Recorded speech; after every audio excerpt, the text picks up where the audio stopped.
नमस्कार. खरं सांगू, आजचा व्हिडिओ हा मी एक ब्रेक घेऊन करतो आहे रुटीनच्या कामामध्ये. आणि ते करण्याचं कारण असं आहे की हा विषय मांडताना माझ्या मनातल्या भावना अगदीच दाटून आलेल्या आहेत. म्हणजे माझ्याच श्वासावरती नियंत्रण करून, माझ्या रक्तदाबाला नियंत्रित करून मी हा व्हिडिओ करतो आहे. खरं तर यापेक्षाही हार्श भाषा वापरात आली असती, माझ्या तोंडातून शब्दही आले असते तसे, पण त्याला नियंत्रित करून मी बोलतो आहे. रोज साला फेक बोलायचं, खोटं बोलायचं आणि बदनाम करत राहायचं. तुमचं राजकारण गेलं चुलीत.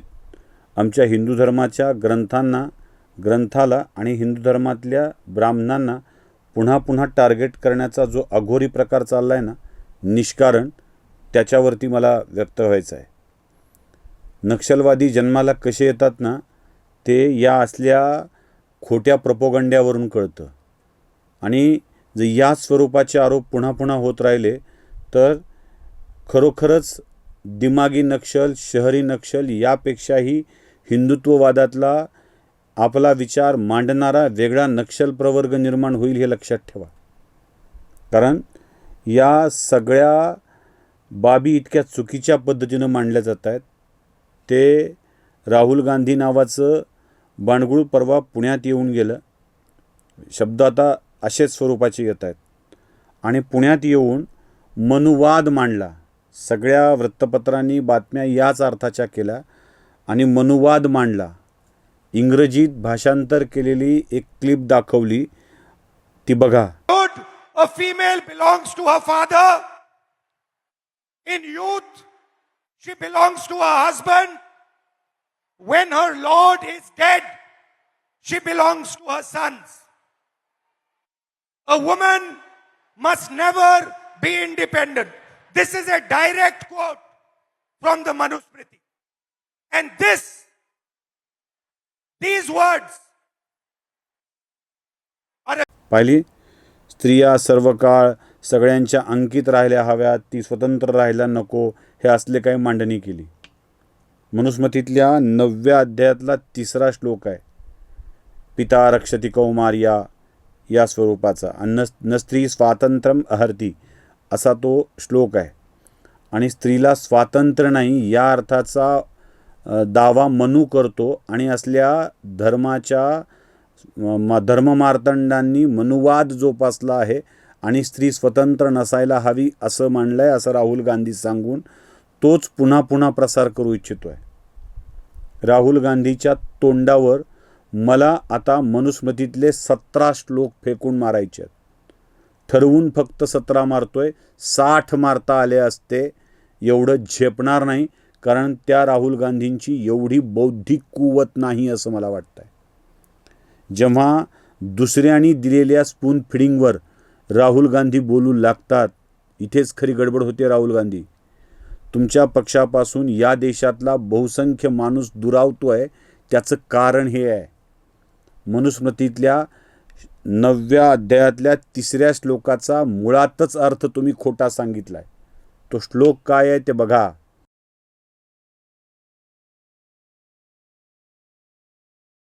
त्याचा अर्थ काय होतो ते समजून घ्या.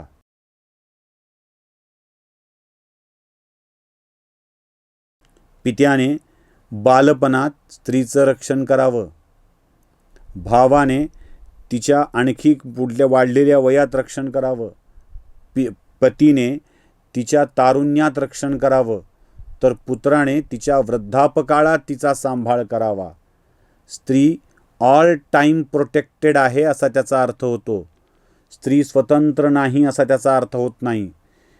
ती ऑल टाईम प्रोटेक्टेड आहे. हा शब्द मुद्दाम वापरतो इंग्रजीत, त्या इंग्रजाळलेल्या राहुल गांधीला कळावा म्हणून. ती ऑल टाईम प्रोटेक्टेड आहे, सर्व काळ सुरक्षित असली पाहिजे.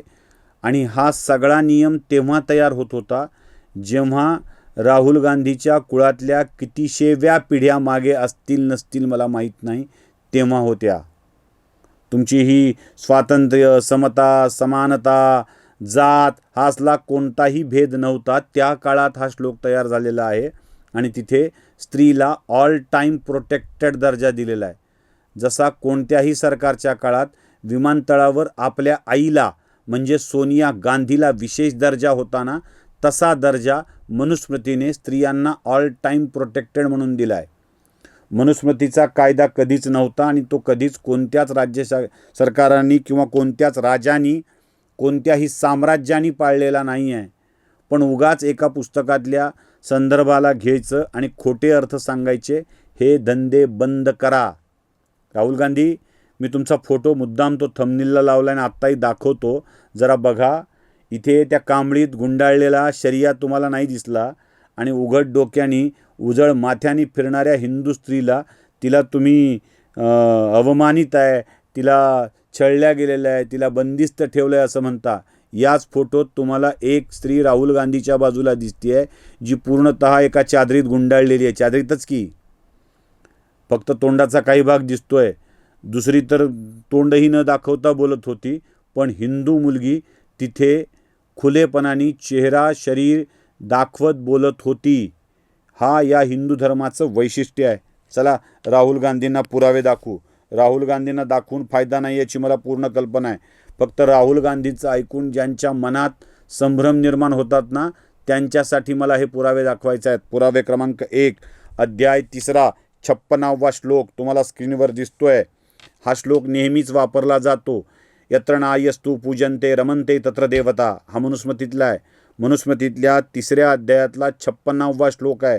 आणि या श्लोकानुसार जिथे नारीची पूजा होते, जिथे नारीचा, स्त्रियांचा सन्मान ठेवला जातो, तिथे सर्व देवता निवास करतात.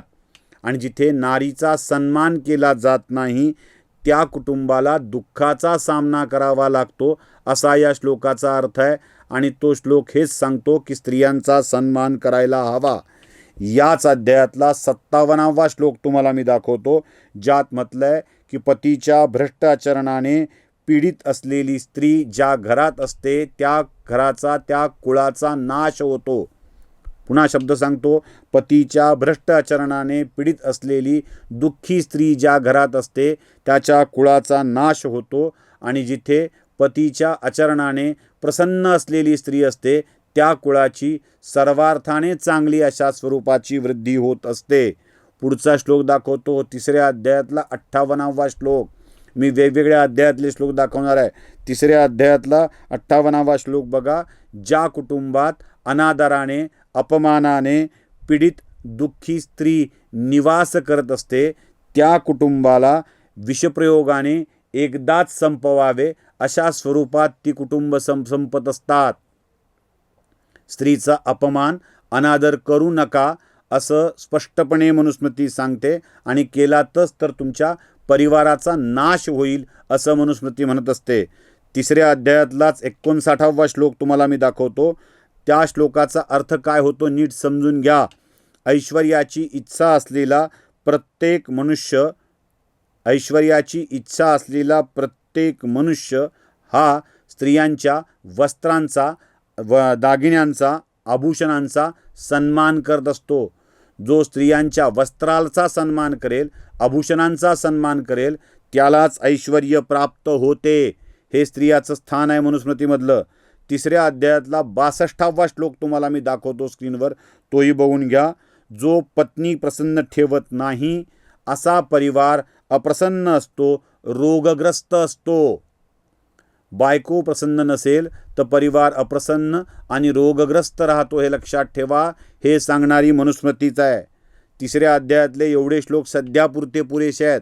पुन्हा लागले तर अजून सांगतो. 4थ्या अध्यायाकडे वळतो. 4थ्या अध्यायातला 180वा श्लोक बघा. समजदार पुरुष तोच असतो. याचा अर्थ काय आहे? समजदार पुरुष तोच असतो जो माता, पिता, पत्नी, भगिनी यांच्याशी वाद न घालता जगत असतो. घरातल्या स्त्रियांशी वाद घालू नका हे सांगणारी मनुस्मृतीच आहे. 9व्या अध्यायाकडे वळतो. 26, 27 आणि 28 असे एकदाच 3 श्लोक तुम्हाला मी दाखवतोय, ज्याच्यामध्ये स्पष्टपणे लिहिलं आहे, अपत्याला जन्म देऊन घराचा भाग्य उदय करणारी स्त्री ही सन्मानाच्या योग्य असते. अपत्याला जन्म देऊन घराचा भाग्योदय करणारी स्त्री ही सन्मानाला योग्य असते. शोभा, लक्ष्मी आणि स्त्री यात कोणताही फरक नाही. स्त्रीला शोभा म्हटलंय, शोभेचा अनादर होत नसतो. स्त्रीला लक्ष्मी म्हटलंय, लक्ष्मीचा अनादर करण्याची पद्धत आपल्याकडे नाही. हा स्त्रीचा सन्मान ठेवलेला आहे. त्याच्या 28व्या श्लोकात असं म्हटलंय, स्त्री सर्व प्रकारचे सुख देणारी आहे. माता, कन्या, पत्नी बनून ती आपल्या आयुष्याला सुखद बनवत असते. ती माता बनून सुखद बनवते, आयुष्याला आकार देते. पत्नी बनून आयुष्य अधिक सुंदर करते. तर कन्या बनून तर ती सुखामध्ये वाढच करत असते. त्यामुळं ती आयुष्याला सुखद करणारी आहे. स्त्रीला सुखदा हा दर्जा दिलेला आहे. त्याच्या पुढचा श्लोक ऐकवतो, 9वा अध्याय 96वा श्लोक. पुरुष एक आणि स्त्री एक दुसऱ्याच्या शिवाय अपूर्ण आहेत. सर्व धार्मिक विधी स्त्री पुरुषांनी एकत्र करणं आवश्यक आहे, हे सांगणारी मनुस्मृती आहे. सर्व धार्मिक विधी बरं का, पुरुषांनी स्त्रियांनी एकत्र करू नये असं नाही. स्त्रियांचा काय सन्मान झाला हे वेगळ्या प्रकारे सांगता येऊ शकेल, पण इथे न अडकता मी 8व्या अध्यायातले 358 आणि 359 हे श्लोक दाखवतो. या श्लोकाच्या मध्ये स्पष्टपणे लिहिलं आहे. आता हे फार महत्त्वाचं आहे. हा श्लोक नीट बघा आणि मग अर्थ समजून घ्या. मनुस्मृतीप्रमाणे कोण राज्य केलंय तुमच्या लक्षात येईल. परक्या स्त्रीला अनुचित स्थानी स्पर्श करील तिच्या इच्छेच्या विरुद्ध, परक्या स्त्रीला इच्छेच्या विरुद्ध अनुचित स्थानी स्पर्श करील तो विनयभंग समजावा. 4 वर्णातील कोणतीही स्त्री असेल अथवा 4 वर्णातला कोणताही पुरुष असेल तर अशा पुरुषाला देहांत प्रायश्चित्त शिक्षा द्यावी. देहांत प्रायश्चित्त ही शिक्षा द्यावी. पुढचा 352वा एक श्लोक आहे, ज्याच्यामध्ये जो स्त्रियांचा विनयभंग करील, अत्याचार करील, त्याचा चौरंगा करावा, हात पाय तोडून ग्रामाबाहेर हकलून द्यावे. रांझ्याच्या पाटलाचा चौरंगा करून हकलून दिला होता, लक्षात ठेवायचं. स्त्रियांचा असा सन्मान करणारा माझा धर्म आहे. 3ऱ्या अध्यायातला 51वा श्लोक वाचून दाखवतो. मुलीची विक्री करू नये. विवाहाच्या वेळी कोणतेही धन वराकडून घेऊन स्त्रीचा विवाह करून देऊ नये हे सांगणारी मनुस्मृती आहे. नवऱ्या पक्षाकडून पैसे घेऊन लग्न करून देणारी माणसं स्त्रियांचा विक्रय करत असतात आणि ती पापी आहेत हे सांगणारी मनुस्मृती आहे. कळतंय का राहुल गांधी आणि राहुल गांधींच्या चमच्यांनो? पुढे जरा 3ऱ्या अध्यायातला 52वा श्लोक बघा. श्लोक तुमच्या समोर आहे आणि याचा उपयोग काय? स्त्रीधनाचा उपयोग नवऱ्याकडच्या कुटुंबातील कोणत्याही व्यक्तीने करू नये. हुंडा हुंडा हुंडा हुंडा म्हणतो ना, तो हुंडा स्त्रीधन या प्रकारातील येतो आणि त्याचा उपयोग नवऱ्याकडच्या कोणत्याही माणसाने, सासऱ्याने, सासूने, पतीने, दिराने कोणीही करू नये. तसे करणारा व्यक्ती नरकात जातो. स्त्रीधनाचा उपयोग करणारा व्यक्ती नरकात जातो असं मनुस्मृती सांगते. 3ऱ्या अध्यायातला 54वा श्लोक दाखवतो. माहेरून पिता, बंधू यांनी कोणी स्त्रीला धन दिले असेल हुंडा म्हणून कन्यादान करताना, तर ते धन तिच्याकडेच ठेवावे. तिचा विनियोग, त्या धनाचा विनियोग, उपभोग घेण्याचा अधिकार स्त्रीला असावा. त्याचा उपयोग स्त्रीच्या सासरच्या मंडळींनी करू नये असं सांगणारी मनुस्मृती आहे. आणि तरीही जबाबदारी दिली आहे 9व्या अध्यायातल्या 3ऱ्या श्लोकानुसार. या सगळ्यांनी तिचं रक्षण केलं पाहिजे. ती ऑल टाईम प्रोटेक्टेड असली पाहिजे. तिला कधीही त्रास होता कामा नये. 3ऱ्या अध्यायातला 115वा, 114वा, 114, 15 आणि 116 अशी श्लोक तुम्हाला मी दाखवतो. हे फार महत्त्वाचे आहेत हे श्लोक. तर यात कुटुंब प्रमुखाने जेवण कधी करावं हे सांगितलं आहे. घरातील वृद्ध आई, वडील, कन्या, कुमारी कन्या, गर्भवती स्त्री यांच्या आधी कुटुंब प्रमुखाने जेवण करू नये. यांना जेवण खाऊ घालूनच जेवण करावं हे स्त्रियांच्या विषयी मनुस्मृती सांगते आहे. यात नौकर चाकर यांनाही आधी जेवू घालावं, शिळं पाकं देऊ नये हे सांगणारी मनुस्मृती आहे. का राहुल गांधी वेड्यात काढताय आत्तापर्यंत सगळ्या जगाला? म्हणजे महाराष्ट्रात आल्यावर मनुस्मृतीचा विषय काढायचा, कारण शाहू फुले आंबेडकरवादी तुमच्या मागे उभे राहतात, यासाठी हे सगळं चाललं आहे. आणि अशा स्वरूपाचे खोटे आरोप कराल ना राहुल गांधी, तर याचं उत्तर पुन्हा पुन्हा द्यावं लागेल, एवढंच लक्षात ठेवा. नमस्कार.